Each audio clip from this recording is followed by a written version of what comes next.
नमस्कार। आज हम प्रमुख भारतीय राजनीतिक विचारक मनु के शासक एवं मंत्रिपरिषद संबंधी विचारों का अध्ययन करेंगे। मनु के अनुसार राजा राज्य के सप्तांग अंगों में सबसे महत्वपूर्ण है और उसके ऊपर अत्यंत महत्वपूर्ण उत्तरदायित्व हैं। वह इन दायित्वों की पूर्ति तभी कर सकता है जबकि वह आवश्यक क्षमता और योग्यताओं से परिपूर्ण हो। इसलिए मनु ने शासक के व्यक्तिगत गुणों के महत्व पर जोर दिया है और मनु शासक के व्यक्तिगत गुणों के 3 पक्षों को शामिल करता है। प्रथम, शासक के उन्नत व्यक्तित्व के लिए कुछ आवश्यक नैतिक गुण। मनु ये मानकर चलता है कि शासक में नैतिक गुणों को होना अत्यंत आवश्यक है। इसमें विनयशीलता सर्वोच्च है। विनयशीलता वह सर्वोच्च नैतिक गुण है जिससे राजा ऐश्वर्य प्रतिष्ठा प्राप्त कर सकता है और यदि इसके अभाव में जिस विनयशीलता नहीं हो तो वह पथभ्रष्ट होने की संभावना रहती है। दूसरा नैतिक गुण वह इंद्रिय नियंत्रण को मानकर चलता है। मनु के अनुसार इंद्रिय नियंत्रण शासक का एक आवश्यक गुण है। इसके अभाव में प्रजा शासक की आज्ञाओं की अवहेलना करने लगती है। मनु शासक में कुछ दुर्गुणों से बचाव की भी बात कहता है। वो मानकर चलते हैं कि कुछ ऐसे दुर्गुण होते हैं यदि उनसे शासक का बचाव कर दिया जाए तो शासक अपने उत्तरदायित्व का निर्वाह अच्छे से करता है।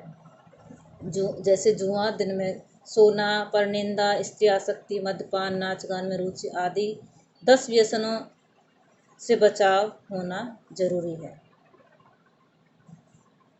इसी तरीके से कुछ क्रोधजन्य दुर्गुण हैं, उनसे बचाव की भी बात मनु मानकर चलता है कि राजा को ईर्ष्या, अपहरण, कटुवचन, कठोरता आदि दुर्गुणों से बचना चाहिए।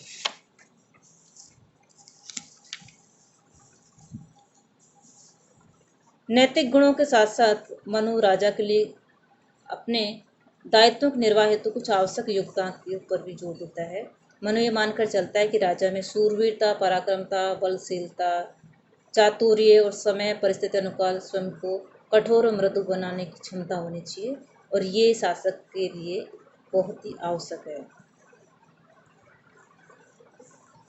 योग्य शासक के लिए मनु ये मानकर चलता है कि शासक को कर्तव्य पालन का निष्ठापूर्वक निर्वाह करने की भी क्षमता होनी चाहिए और इसके लिए राजा में दानशीलता, विद्वानों के प्रति आदर भाव, न्यायप्रियता और निष्कपटता आदि गुण होने चाहिए। यदि शासक में उपरोक्त सभी गुण हैं तो वो अपने दायित्वों का निर्वाह और कुशल शासक संभव बन सकता है और प्रजा के हित में कार्य कर सकता है। मनु मानकर चलता है कि राजा में दैवीय शक्तियों का अंश होता है, इसलिए राजा अपने आप में एक देव के समान होता है, लेकिन राजा शासकीय शक्ति को अकेले प्रयोग नहीं कर सकता। यदि वह ऐसा करता है तो वह अनुचित अव्यवहारिक है। मनु शासकीय शक्ति का संस्थागत रूप में प्रयोग करने पर जोर देता है क्योंकि राजकीय कार्य को सुचारू रूप से चलाने के लिए मंत्रिपरिषद की मंत्रियों की आवश्यकता होती है और इनके सहयोग से ही राजा धर्म दंड का उचित प्रयोग कर सकता है और अपने महान उत्तरदायित्वों का उचित तरीके से निर्वाह कर सकता है। मंत्रिपरिषद की महत्वता को ध्यान में रखते हुए मनु 7-8 मंत्रियों की नियुक्ति एवं परामर्श को उपयुक्त मानता है। मनु राज्य के संस्थागत स्वरूप पर बल देता है, इसके लिए मंत्रियों की आवश्यकता पर जोर देता है, लेकिन साथ में ये भी कहता है कि शासक को अपने मंत्री परिषद में जो मंत्रियों को शामिल करते हैं तो कुछ योग्य दक्ष व्यक्तियों को ही मंत्री बनाया जाना चाहिए, अर्थात मंत्री पद पर नियुक्ति के लिए भी कुछ योग्यताएं होनी चाहिए। जैसे कि मनु ये मानकर चलता है कि मंत्री पद के लिए जो नियुक्त व्यक्ति में उच्च कुल में उत्पन्न शास्त्रों का ज्ञान, सूरवीरता, शस्त्र विद्या में निपुणता जैसे गुण होने आवश्यक है। विद्वान में धर्मात्मा ब्राह्मण मंत्री से राज्य के आवश्यक कार्यों में परामर्श लेना शासक के लिए जरूरी है। लेकिन साथ में मनु ये भी कहते हैं कि शूद्र को मंत्री पद हेतु उसमें योग्यता होने के बावजूद भी मंत्री नहीं बनाया जाना चाहिए। इस प्रकार मनु ने शूद्रों के प्रति भेदभाव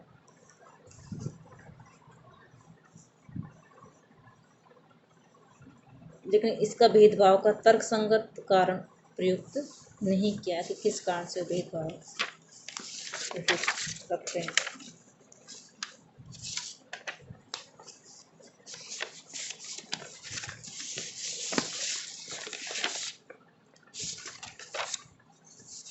मंत्री वंश परंपरा शारीरिक रूप से भी शुद्ध होना चाहिए, स्थिर चित्त, बुद्धिमान, आलस्य रहित, कार्य के प्रति उत्साही होना चाहिए।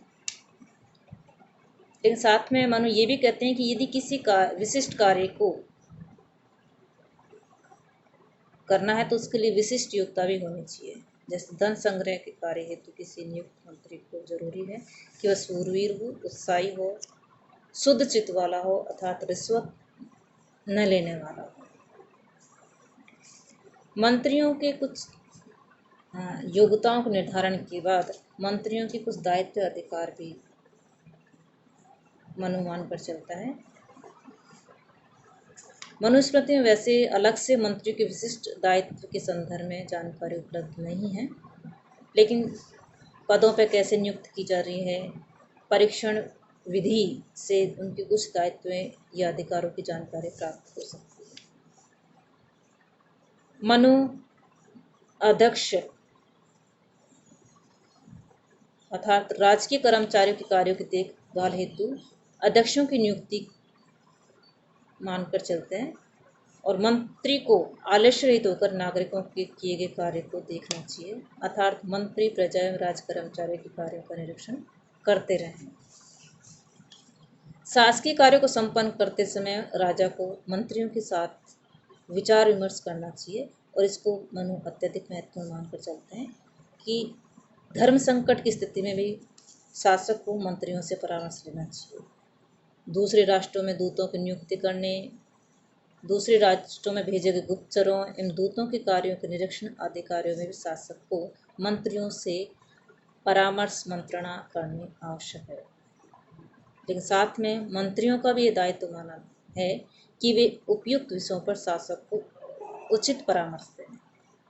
इससे स्पष्ट होता है कि मनु ने मंत्री परिषद को महत्वपूर्ण दायित्वों से युक्त बनाया और मंत्री परिषद की आवश्यकता पर जोर दिया है। मंत्री परिषद की कार्य प्रणाली किस प्रकार होनी चाहिए, किस प्रकार मंत्री परिषद की सलाह ले जानी चाहिए, मंत्री परिषद किस तरीके से अपना कार्य करना चाहिए, इस संदर्भ में मनु ने दो विधियों का उल्लेख किया, दो तरीकों का उल्लेख किया है। प्रथम यह है कि मंत्री परिषद के सदस्यों से शासक को, राजा को पृथक पृथक गोपनीय विचार विमर्श करना चाहिए, अर्थात मनु ये मानकर चलता है कि शासक को महत्वपूर्ण व जटिल समस्याओं पर मंत्री परिषद के सदस्यों से अलग अलग एकांत में मंत्रणा करनी चाहिए और उसके बाद सब सदस्यों से मंत्रणा करने के पश्चात स्ववेग से निर्णय लेना चाहिए। दूसरे तरीके में मनु ये मानकर चलते हैं कि संपूर्ण मंत्री परिषद से सामूहिक रूप से विचार विमर्श करना चाहिए, लेकिन वो सामान्य शासकीय कार्यों के संदर्भ में किया जाना चाहिए। जटिल कार्यों में मंत्री परिषद के सदस्य अलग अलग परामर्श होना चाहिए क्योंकि वो महत्वपूर्ण विषय होते हैं। मंत्रणा के बाद मंत्री परिषद से जो मंत्रणा के तरीके हैं उसके बाद मनु ये मानकर चलते हैं कि जो मंत्रणा है उसकी गोपनीयता अत्यधिक महत्वपूर्ण है और मंत्रणा की गोपनीयता की आवश्यकता पर विशेष बल देते हैं। वो मानकर चलते हैं कि मंत्रणा का समय, मंत्रणा के लिए उपयुक्त स्थल व आवश्यक परिस्थितियों का स्पष्ट होना जरूरी है। मनु ये मानकर चलते हैं कि जिस राजा के मंत्र को दूसरे लोग नहीं जानते वह राजा कोष से रिक्त होने पर भी संपूर्ण पृथ्वी पर अपना राज कर सकता है, अर्थात मंत्रणा की गोपनीयता अत्यधिक आवश्यक है। इसके लिए कुछ चीज़ों मंत्रणा में कुछ चीज़ों को शामिल करता है कि मंत्रणा का क्या समय होना चाहिए, मंत्रणा का स्थल कैसा होना चाहिए और मंत्रणा की परिस्थितियाँ कैसी होनी चाहिए, मंत्रणा के लिए आवश्यक परिस्थितियाँ। मंत्रणा के समय में मनु ये मानकर चलता है कि दोपहर, मध्य दोपहर और मध्य रात्रि का समय अत्यधिक सही उचित है, क्योंकि इस समय बिना किसी रुकावट के शासक को मंत्रियों से मंत्रणा का कार्य करना चाहिए।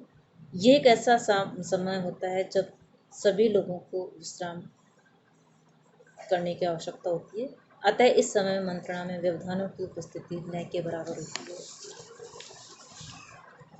मध्य रात्रि और मध्य दोपहर का समय मंत्रणा किस जगह पर करनी चाहिए, इसके बारे में मनु कहते हैं कि निर्जन वन, पहाड़ एवं एकांत प्रासाद, जहाँ पर किसी अन्य प्रकार की कोई रुकावट या व्यवधान नहीं हो, ऐसी जगह मंत्रणा करनी चाहिए। मंत्रणा के लिए परिस्थितियाँ कैसी होनी चाहिए, इसमें मनु कहते हैं कि मंत्रणा स्थल से और मंत्रणा के समय बुद्धिहीन, मूक, बधिर, अत्यधिक वृद्ध व्यक्ति,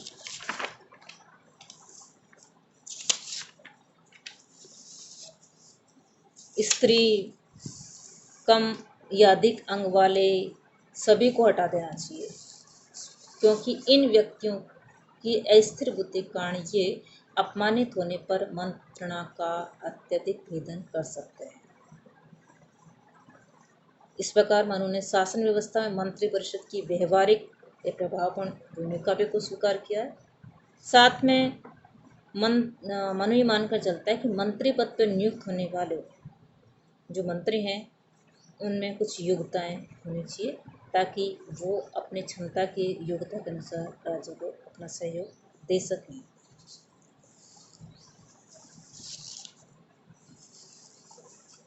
नेक्स्ट है इसी में प्रशासनिक प्रणाली। मनु अपने शासन का केंद्र राजा को स्वीकार करता है और शासन व्यवस्था में मंत्रियों, अध्यक्षों, सचिवों को महत्वपूर्ण स्थान मानकर चलता है। इसे मानकर चलता है कि शासन के विभिन्न विभागों के जो शीर्षस्थ अधिकारी हैं उसके रूप में अध्यक्ष की नियुक्ति होनी चाहिए, और राजा को इस संदर्भ में परामर्श दिया है कि वे राजकार्य को सुचारू रूप से चलाने के लिए उपयुक्त संख्या में आलस्य रहित और उत्साही व्यक्तियों को ही अध्यक्ष पद पर नियुक्त करें।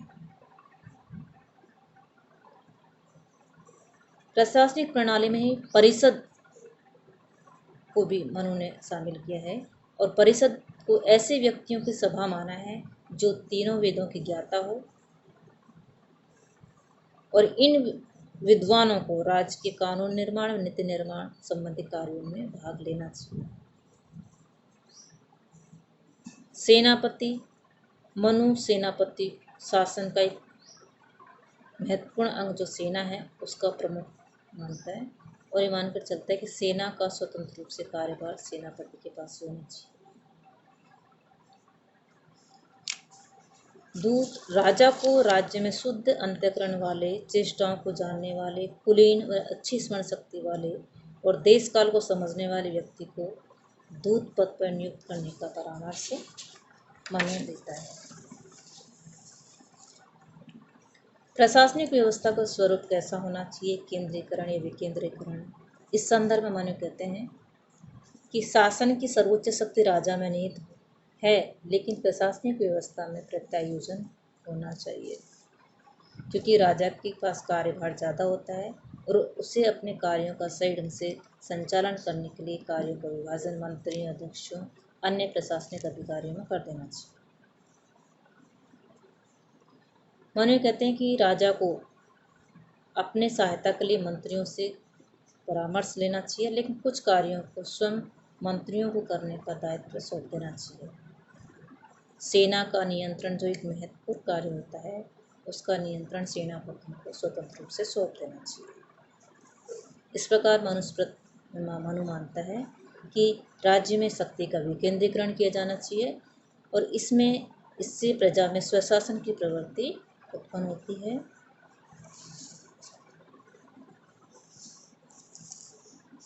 मनु राज्य को शासन के दो भागों में विभक्त करता है, पूर्व राष्ट्र। पूर्व अर्थात नगर या राजधानी। मनु का मत है कि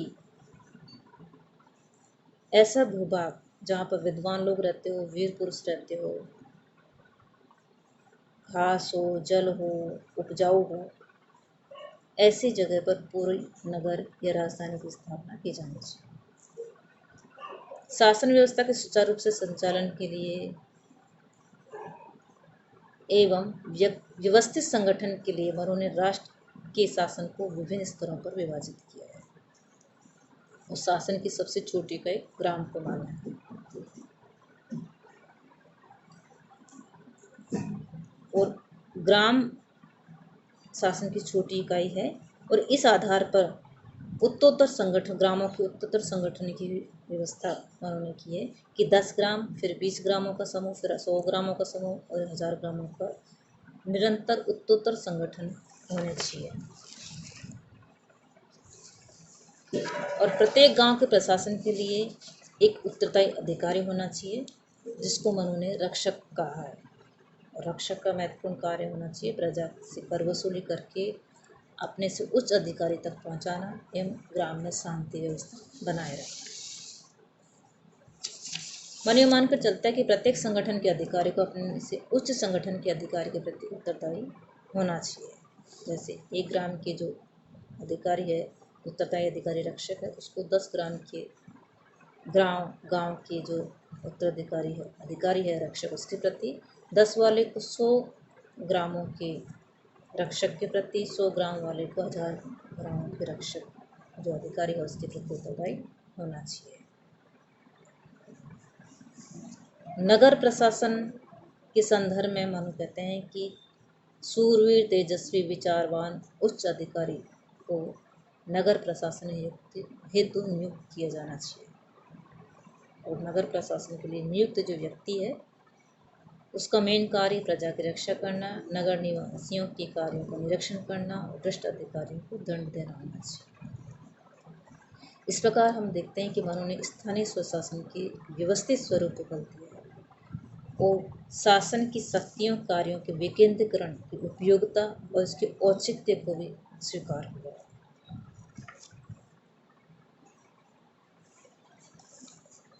मनु प्रशासनिक व्यवस्था में अधिकारियों कर्मचारियों की नियुक्ति पर बल देता है और इन अधिकारियों कर्मचारियों को शासन में एक अहम भूमिका निभाने या अहम दायित्व सौंपते हैं। लेकिन साथ में मनु ये भी मानकर चलता है कि अधिकारियों कर्मचारियों पर नियंत्रण होना चाहिए और ये नियंत्रण अति आवश्यक है। मनु की मान्यता है कि प्रशासनिक शक्तियों का उपयोग करने वाले अधिकारी कर्मचारी सामान्यतः भ्रष्ट हो जाते हैं। अतः राजा का दायित्व है कि वह भ्रष्ट अधिकारियों से प्रजा की रक्षा करे। और प्रशासनिक जो भ्रष्टाचार है उसको एक गंभीर अपराध मानकर चलता है मनु। और ऐसे अधिकारियों के लिए वो मनु कहते हैं कि समस्त उनकी जो संपत्ति है उसको छीन लेना चाहिए और उन्हें राज्य से बाहर निकालने का दंड देना चाहिए, क्योंकि प्रशासनिक भ्रष्टाचार एक अति गंभीर अपराध है। कर्मचारियों को भ्रष्टाचार से दूर करने के लिए कि भ्रष्टाचार में लिप्त नहीं हो, इसके लिए उस पर नियंत्रण रखना चाहिए। लेकिन साथ में ये भी है कि समय समय पर उनको उचित वेतन का भुगतान किया जाना चाहिए। मनु कहते हैं कि राज कर्मचारियों को उनके कार्य के अनुरूप वेतन, निर्धारित वेतन दिया जाए तो शायद वो भ्रष्टाचार में कम लिप्त होने या संभावना नहीं हो सकती। इसलिए ये व्यवस्था राजा के द्वारा, शासक के द्वारा की जानी चाहिए, राज के द्वारा की जानी चाहिए। इस प्रकार हम मानकर चलते हैं कि मनु शासक में कुछ शासक का मतलब राज्य की उत्पत्ति को दैवीय आधार मानकर चलते हैं, लेकिन राजा में निरंकुश शक्तियों को नहीं मानते हैं। साथ में राजा में आवश्यक गुणों को मानकर चलते हैं कि राजा को एक आवश्यक गुणों से संपन्न होना चाहिए। और दैवीय शक्तियों से युक्त होने के बावजूद राजकीय शक्ति का संस्थागत स्वरूप मान पर जोर देते हैं मनु।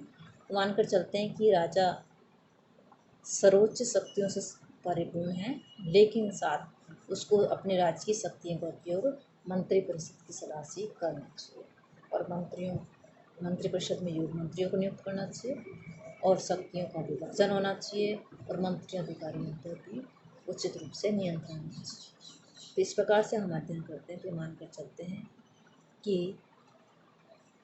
मनु ने जो राजा और मंत्रिपरिषद से संबंधित विचारों का उल्लेख किया उसमें काफ़ी व्यवहारिक तत्वों पर जोर दिया है कि सत्ता का विकेंद्रीकरण होना चाहिए, राजा पर मंत्रियों पर भी नियंत्रण होना चाहिए, योग व्यक्तियों को साथ साथ में भी कुछ योगदान का होना आवश्यक है।